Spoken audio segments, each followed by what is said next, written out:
If you always feel like you put on weight throughout December, then you need to watch this video. I'm going to talk you through 3 things that I do and I get all my clients to do throughout this month to make sure that doesn't happen.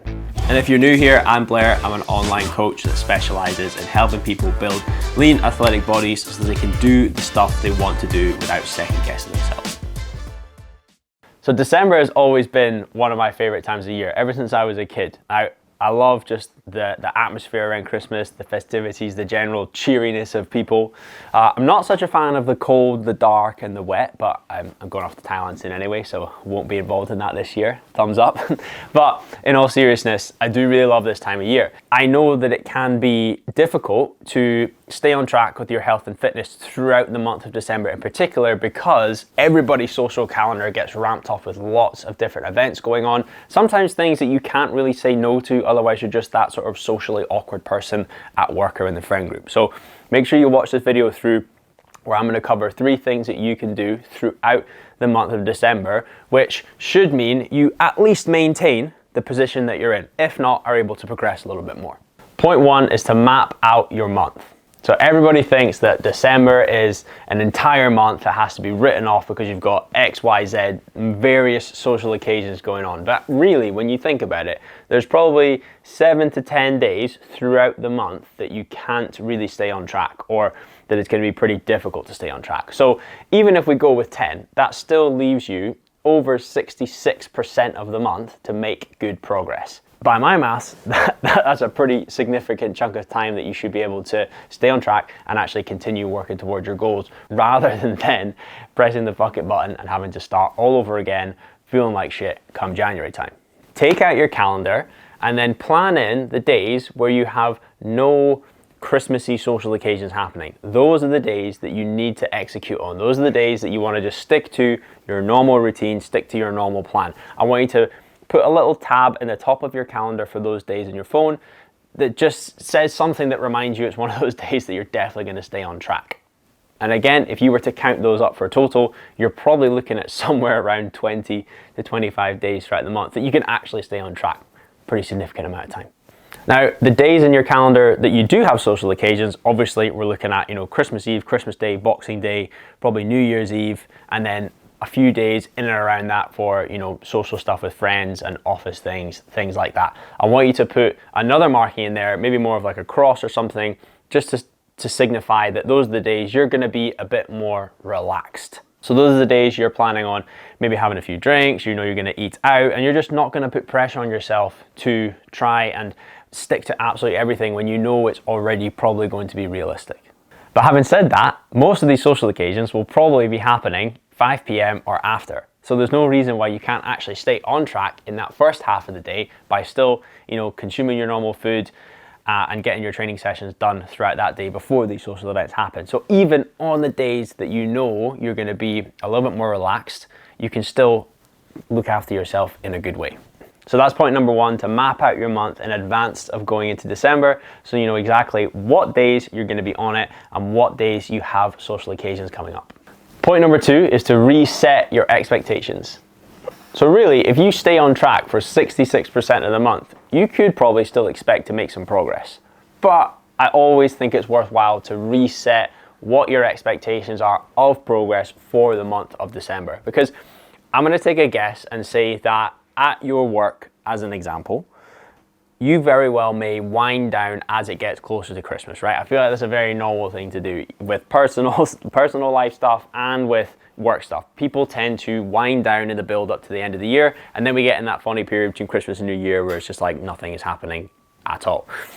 In the same way, I kind of want you to have that same outlook when it comes to your physique and your performance, right? We don't necessarily need to be aiming to make maximum progress all the time. You can stay at peak levels all the time. So I think December is a good opportunity to actually allow things to wind down and allow yourself to have the goal of just maintaining where you're at the very least.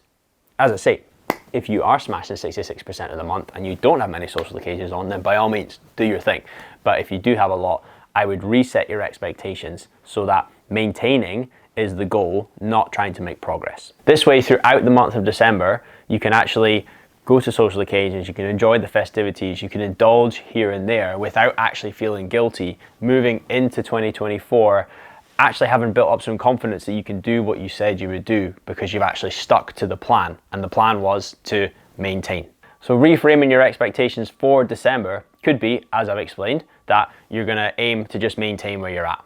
It could be that you're gonna reduce your training volume. You're gonna go from 4 sessions a week down to 3 because that's more maintainable for you to keep up when you've got more going on in your calendar.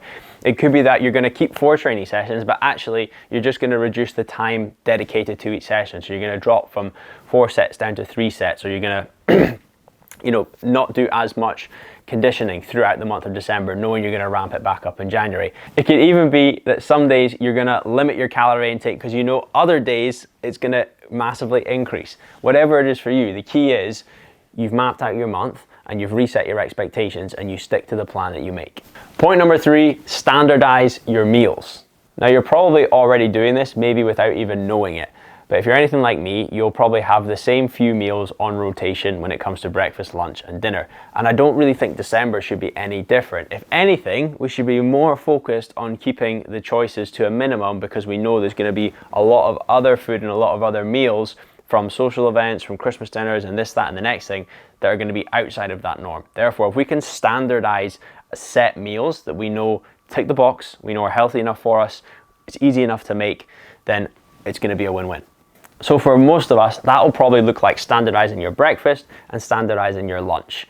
And I honestly think on the days that you've mapped out on your calendar that you're going to stay on track, if you can just have the same breakfast and the same lunch on all of those days, you will do yourself a favor by making it easy to stay on track. If you try and come up with different meals all the time, you're trying to, balance in your Christmas dinner office parties with the friends ones, with different breakfasts all the time and different lunches, it just gets a bit confusing.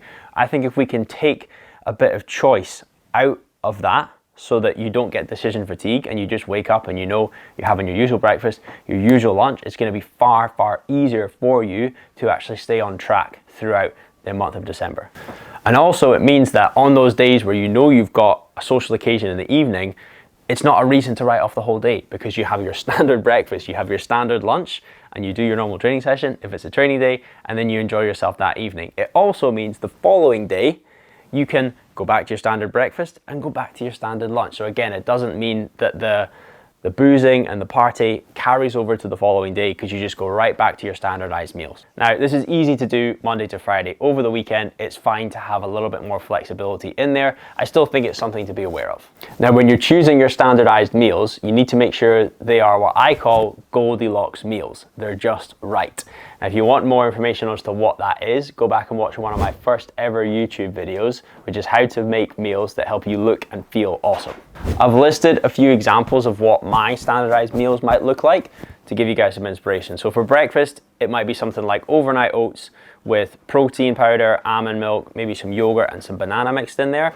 Another breakfast idea could just be like a mixed fruit smoothie with some greens in there, probably some spinach, and again, some protein powder. 2 very, very simple meals to make that are packed with protein and just generally healthy food for you to be eating. For lunches, that could be a turkey and avocado wrap, again, probably with some sort of side salad to go along with it, or it could even be some grilled chicken thighs with some mixed vegetables. Again, you just want to focus on these being simple and make sure they're healthy and they have high protein content, because that's probably going to be the things that you're missing out on from these social occasions and meals out that you'll be going to. And on the days that you don't have any social occasions at night, you could even standardize some of your dinners as well. So those are my 3 things that's going to help you to not put on weight throughout the month of December. Now, with anything, the key lies in the implementation. It's so easy for you to sit and watch this and think, yeah, fucking great idea, Blair. But if you don't actually do something about it, then it's just going to turn into your usual December. So take this as your sign to actually make your plan, to actually reset your expectations and to start standardizing your meals before we go into the month of December. And if this has been useful for you and you've enjoyed it, please drop it a thumbs up. Don't forget to subscribe to the channel, and I'll see you guys in the next video.